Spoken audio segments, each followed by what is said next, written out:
Bonjour, soyez les bienvenus dans cette 74e capsule où je vais aborder une notion très importante et assez difficile à définir de manière claire, qui est une notion qu'on appelle la liberté.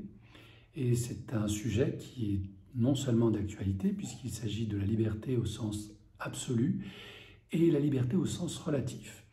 Alors si l'on prend la définition du dictionnaire, on va découvrir que la notion de liberté est le fait d'un individu, de quelqu'un qui n'est pas soumis à un maître. Donc en clair, si vous avez dans votre vie une dépendance financière, psychologique, émotionnelle, spirituelle à un maître, eh bien vous n'êtes pas libre. Nous vivons depuis maintenant plus de 2 ans et demi des circonstances qui nous soumettent à différents maîtres. Bien sûr, ces maîtres peuvent porter des noms différents, dirigeants, Covid, guerre, inflation, manipulation médiatique, etc.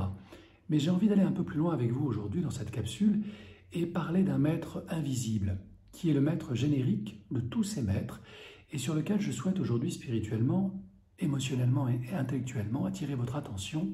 Ce maître invisible, c'est le maître de la peur.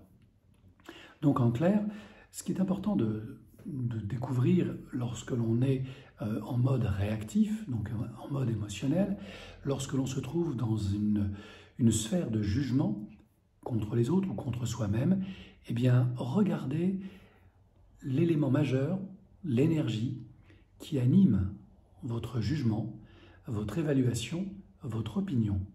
Si vous êtes honnête avec vous-même, vous vous rendrez compte que c'est bien souvent la peur.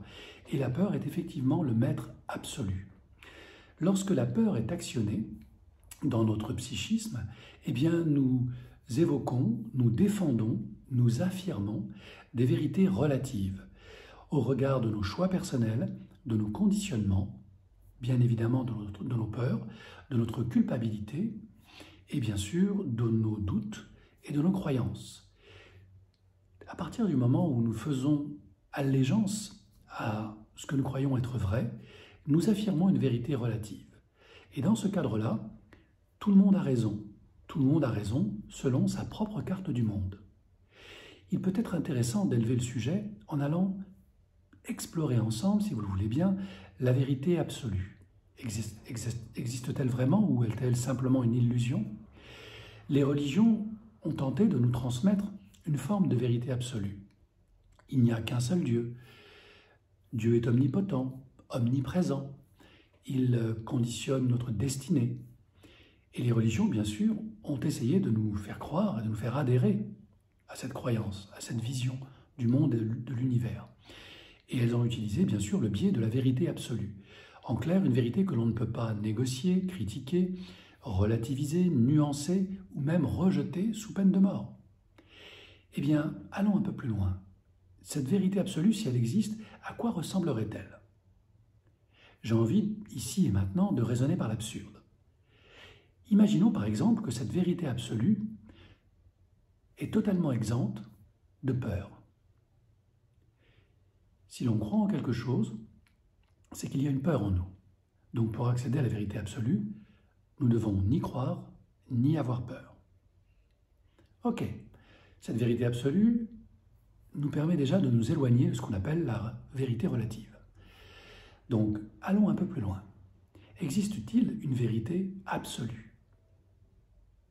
Votre mental aurait tendance à dire, bien sûr que non. Toute vérité est relative. Au regard de mon émotion, de mon vécu, de mon parcours, des intérêts que je défends, politiques, économiques, idéologiques, ou du petit pouvoir que m'a donné toutes les circonstances de peur que nous venons de traverser. Grâce à cela, j'ai pu m'identifier comme une personne importante. Retirez la guerre, retirez la pandémie, et beaucoup de personnes vont perdre ce petit pouvoir relatif. Remettez votre masque au-dessus du nez, avez-vous votre passe, etc., etc. Eh bien, la vérité relative est absolue. Elle est absolue car elle crée un écran psychique qui nous fait croire que rien d'autre n'existe au-delà de cette limite de la relativité de notre vérité. En clair, je viens d'utiliser une technique classique d'hypnose qu'on appelle la confusion. Cette technique, les médias l'utilisent en permanence, en disant une chose et son contraire en permanence. Cette confusion est là pour vous empêcher non pas de réfléchir, car ça c'est une chose assez facile à faire, mais vous empêcher de vous connecter à la seule partie de votre être qui est dans la réalité absolue et la vérité absolue, qui est votre cœur. Votre mental ne vous permettra jamais d'accéder à la vérité absolue. Seul votre cœur vous le permet. Alors comment sait-elle que cette vérité absolue existe? Eh bien c'est assez simple. Vous, comme moi, vous avez sûrement vécu dans votre vie, et même plusieurs fois, des moments où vous avez eu ce qu'on appelle un élan du cœur. Un moment où, sans réfléchir, sans savoir pourquoi, vous avez considéré que cette action était juste, que votre positionnement était centré, ancré, absolu, qu'une vérité absolue vous envahissait. Peut-être que c'est de l'intuition, peut-être que c'est une réaction d'humain, finalement, qui vous a reconnecté à votre cœur. Et c'est parce que votre cœur détient cette vérité absolue que vous savez qu'elle existe, comme je sais qu'elle existe.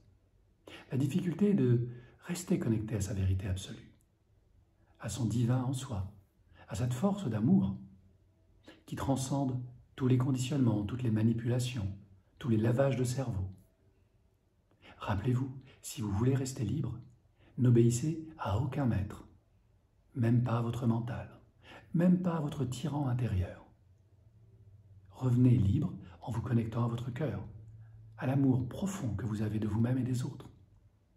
Et là, vous connecterez cette vérité absolue, cette transcendance qui existe bel et bien, mais que vous devez découvrir par vous-même, comme je l'ai découvert moi-même il y a quelques années.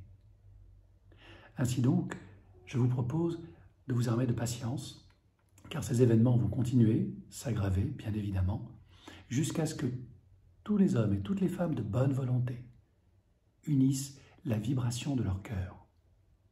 Vous pouvez prier, méditer, pratiquer des techniques énergétiques, Reiki, Lao Chi et autres, vous joindre à un égrégore mondial de paix, d'amour, et je vous garantis qu'ensemble nous pouvons influer sur tous ces événements diaboliques qui ont tendance à vouloir nous enfermer dans la peur. Rester libre, c'est rester dans l'amour sincère de votre cœur. Et rien ni personne ne peut avoir de pouvoir sur vous si vous restez connecté à votre cœur. L'amour est éternel, c'est la seule chose qui persistera quand tout sera détruit autour de vous. Et rappelez-vous, cet amour est votre plus belle protection spirituelle, car rien ni personne, ni aucune manipulation ne peut arracher en vous ce divin, cette conscience divine en vous. Loin de tout Dieu hypothétique et religieux, une fraction du divin vibre en chacun de nous. Nous en sommes une étincelle. Quant à tous ceux qui voudraient nous faire croire que cette flamme n'existe pas, peut-être même l'éteindre, je dis ceci. Tous les tyrans, toutes les dictatures ont échoué depuis que l'homme est homme, depuis que l'homme a eu accès au pouvoir. Les nouveaux dictateurs, les nouveaux tyrans, les nouveaux manipulateurs, les nouveaux gouvernements échoueront de la même manière. L'amour est éternel.